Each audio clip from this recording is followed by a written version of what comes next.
Welcome to This Explainer. Today, we're unpacking the truly fascinating psychological behaviors that actually dictate wealth and financial success.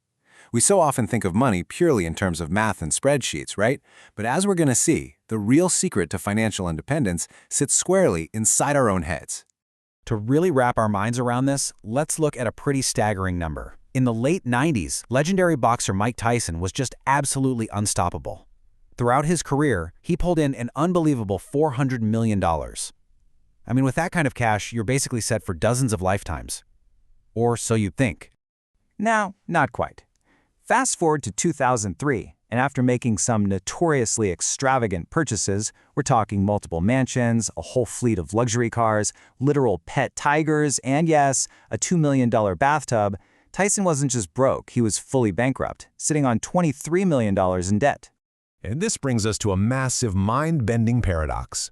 How on earth does a $400 million athlete go completely bankrupt, while a modest gas station janitor can pass away with $8 million in the bank? Seriously? Why do some folks earning 50 grand a year retire significantly richer than people making mid-six figures? Well, let's dive right into this paradox by breaking down 5 powerful psychological insights from Morgan Housel's research. We're going to cover luck, risk, and control, getting versus staying wealthy, saving for freedom, invisible wealth, and emotional math. Starting with pillar number 1, luck, risk, and control. The uncomfortable truth here is that you're just not fully in control of your success. We all love to believe that sheer hard work guarantees results. But honestly, luck and risk play a way bigger role than we ever want to admit. Just look at the stark contrast between Bill Gates and his high school best friend Kent Evans. They were both incredibly brilliant, both totally obsessed with computers. But Gates got a massive lucky break. He attended one of the only high schools in the entire country with a computer in the 1960s. Kent Evans shared the exact same tech dreams, but tragically passed away in a mountaineering accident before he could even graduate.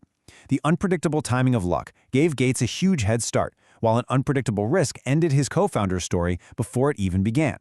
We constantly look at highly successful people and try to copy their exact steps, but we completely ignore these invisible factors. Because the reality is, success is never 100% skill, and failure is never 100% stupidity. Just ask legendary stock trader Jesse Livermore. The guy made millions, lost it all, made it back, and then got completely wiped out by the Great Depression. You can't control luck, and you can't perfectly avoid risk. You can really only make smart choices to position yourself for whatever happens. Moving right along to pillar 2, getting wealthy versus staying wealthy. These are 2 completely different games. To get wealthy, you've got to take big risks. You need immense optimism and the guts to make bold, aggressive leaps. Think about an entrepreneur quitting a safe job to bet everything on a startup. But the trap here is that once people get money, they usually keep playing that exact same aggressive game. Staying wealthy requires the exact opposite mindset.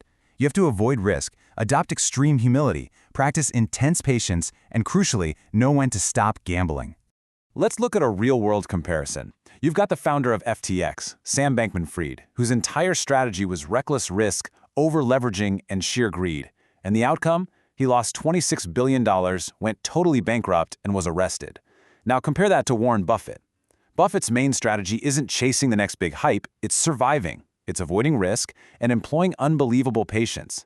His primary goal is literally just to stay in the game long enough for his wealth to compound, which, resulted in a net worth of over $100 billion. To grow your wealth, you absolutely must protect it first. Okay, pillar 3, saving for freedom. This is all about buying options, not things. We really need to completely reframe how we view our savings accounts. Most of us think saving is just delayed spending, right? Like I'm saving now so I can buy a nicer car later. But true wealth is about buying control over your own time. And that brings us to what's known as the FU fund. It's literally just a pile of money, even just 6 months of living expenses, that gives you the ultimate powerful option to walk away from a terrible job, a bad landlord, or a toxic relationship without an ounce of financial panic.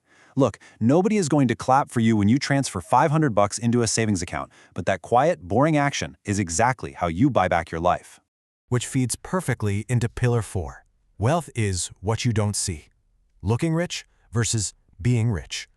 The modern illusion of success so often confuses looking rich with actually being rich.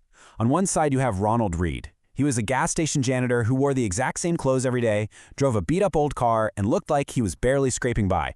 Yet he quietly passed away at 92 with $8 million to his name.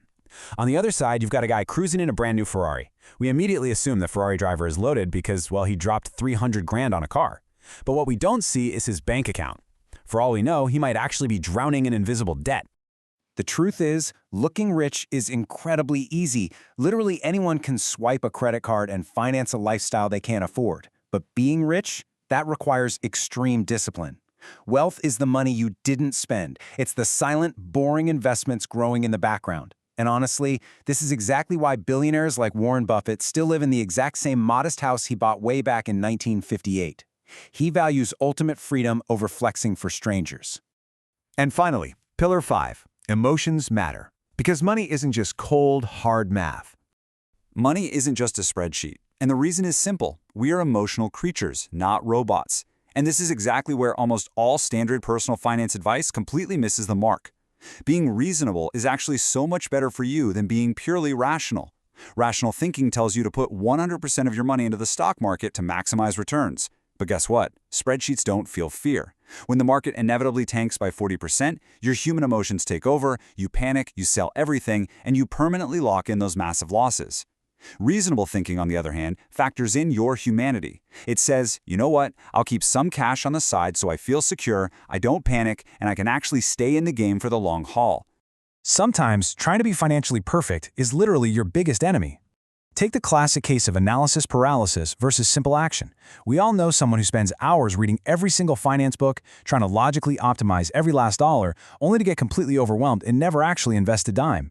Meanwhile, another person just throws their money into a simple, boring index fund, completely forgets about it, and actually ends up generating massive wealth over time. The person who takes simple, imperfect action will always beat the person stuck in complex theory. As we wrap up this explainer, I really want you to lock in on this core idea. The best financial plan is the one that lets you live in peace. Your personal financial plan shouldn't be about chasing the absolute highest paper return, and it definitely shouldn't be about beating your neighbors. It has to be a strategy that you can comfortably stick with through all the ups and downs. It's the one that lets you sleep soundly at night. So as you move forward after today, I want you to look closely at your own habits and ask yourself one final critical question. Are you going to keep playing the exhausting, stressful game of just looking rich for other people? Or are you finally ready to start building the quiet, invisible wealth that actually buys back your own freedom? The choice is entirely up to you. Thanks so much for joining me for this explainer, and I'll catch you on the next one.